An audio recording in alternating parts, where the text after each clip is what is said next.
We're back to Fargo Fun. Here we are with Janna Westerholm, and we are talking about Henrik's Heroes. We heard her heart-wrenching story, just about shed a tear over here in the last segment, but we are moving on to the fun.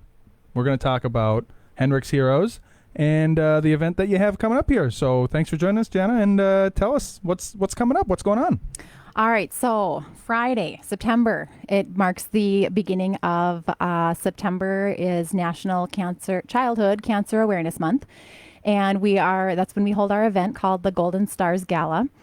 And this event is to help shine a light on childhood cancer and to honor children on stage that have overcome a major medical feat such as cancer, and just to fundraise for our organization, Henrik's Heroes.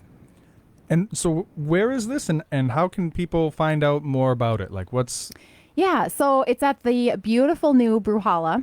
If no one knows what that is, you can't miss it. It's a really, really big building built by some of my close friends I went to high school with, right next to Drecker Brewing Company.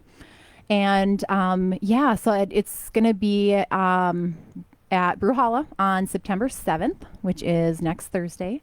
And probably the best way to find it is Facebook. You can look on Henrik's Heroes page. Now, Henrik, that is one of those millennial names. I think you're a millennial, aren't you? We're all naming our kids. I wouldn't know how to spell that if I just heard it. Can you tell us? No one spells it correctly. We thought we were doing such a good job picking a good name. Everyone says Hendrix or puts a CK.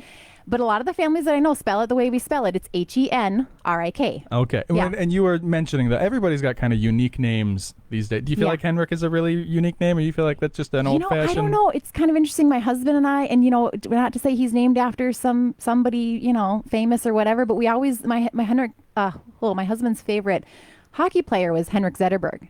So it is, kind of like Swedish, Norwegian. And so it's a common I don't know. Norwegian it was just name? it was just something that we kind of always had picked out as our first name. And Now your youngest, his name is Harrison. Yep. Now that's, I think I could spell that. 2 R's and 2 S's, or no?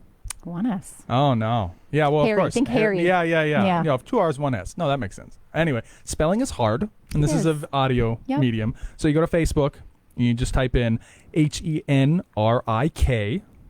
and then Henrik's Heroes will pop right it up. Would. Yep. If you're in Fargo. And so people are going to come to this, not this Thursday, but the Thursday after. It's at Brewhalla. What exactly? It's a gala? Yeah, now we call it I don't know gala. what that is. We're not super fancy. We're kind of a unique event in that we have kids at our event. And we did this event 2 years ago before, and it went amazing.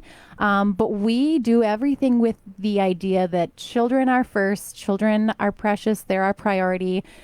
No glitches so far with having children in attendance, but we are there to celebrate them and honor them. And that's great. We can still have a good time. Yes. Yeah. And this goes towards the nonprofit. Yes. Okay. And so what does the nonprofit do? Like, what is Henrik's Heroes? What do they do? Yeah. So we have found lots of ways to give back. We could talk for hours and hours about that and how our journey led us to giving back. But one of the big things that we started doing is making medical play dolls for children that are going through an illness.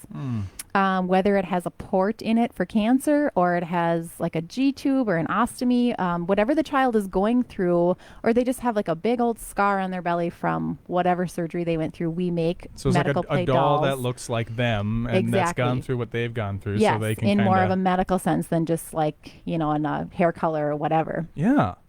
And then, that's how it started. And then we just kind of found more programs to add and ways to give back. We give go bags to families that are newly diagnosed at hospitals. So that kind of starts that connection with those families that they can reach out to us. Yeah. What is a new family? So like, hey, sorry about your diagnosis. Here's a bunch of stuff you're probably going to need now. Yeah. And, I've had a lot of people reach out to me and say like, it's a horrible time, right? And your bag offered so much comfort.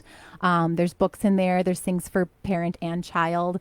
I mean, there's emesis bags because like the reality is, a vomit bag. Oh, what a fancy way. Yeah. Fancy way. It's just one of those things that as a cancer family, when you're in treatment, that's something you need. You have those stashed everywhere. Oh, and sadly, I just still remember just being at Target in Rochester and Henrik was recovering from his transplant. And it was like, he just got sick and I whipped out an emesis bag out of my purse and puke in the middle of the aisle at Target, and people are like, "Oh my God, are you okay?" You know, you got this bald, sick-looking kid. I'm like, "We're good, we're good." And we're good. You live a different life when you are in treatment, and it's a sad one, but there's just things that we found that just really help people. So.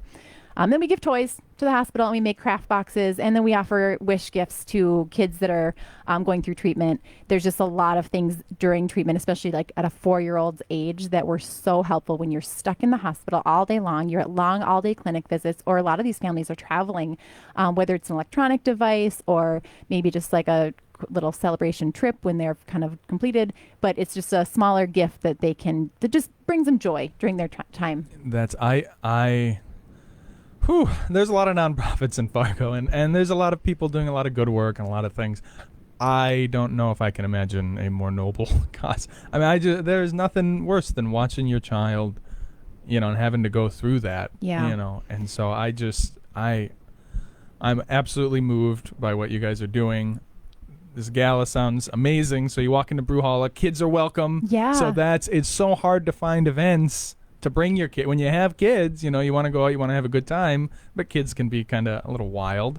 And so, but I don't get out much. Kids are welcome. Kids can come, but it is for like the children that we're honoring more. So I mean, it's not like an event where you say like we definitely have a color run for that. We got you covered there. Yeah, but we do a color run in town that it's total family friendly event, and kids throwing color powder on everybody. It's great. Well, we'll have to have you back for that one. Sure. Yeah. That's every June.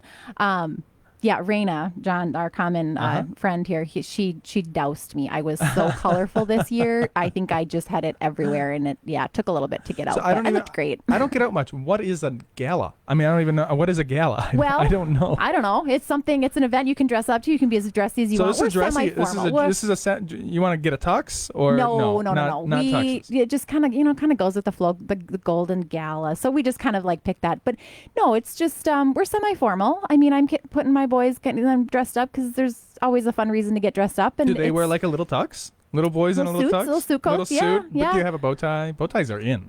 I know. They didn't know. We're more of a tie. More of a long tie? Yeah. Okay, all right. Anyway. School. No, I'm because I'm picturing James Bond, but that's whatever. Okay. That's what I've got in my mind now when I think Golden Gala. When you say formal, I think tux. Nothing classier than tux. No, semi-formal. Okay, semi-formal. Yeah. Okay. Yeah. Very good.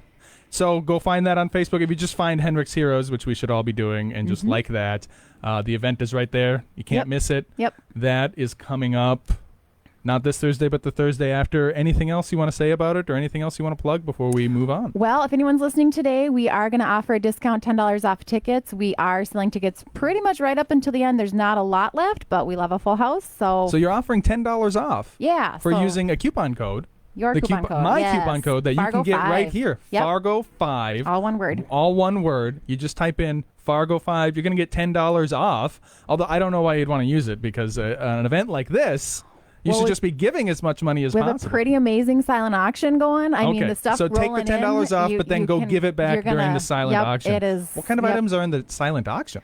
Oh my gosh, once you start talking about an event and reaching out to people, and a lot of these people maybe have been affected by childhood cancer, maybe they know, somebody, it's a coworker's friend, whatever.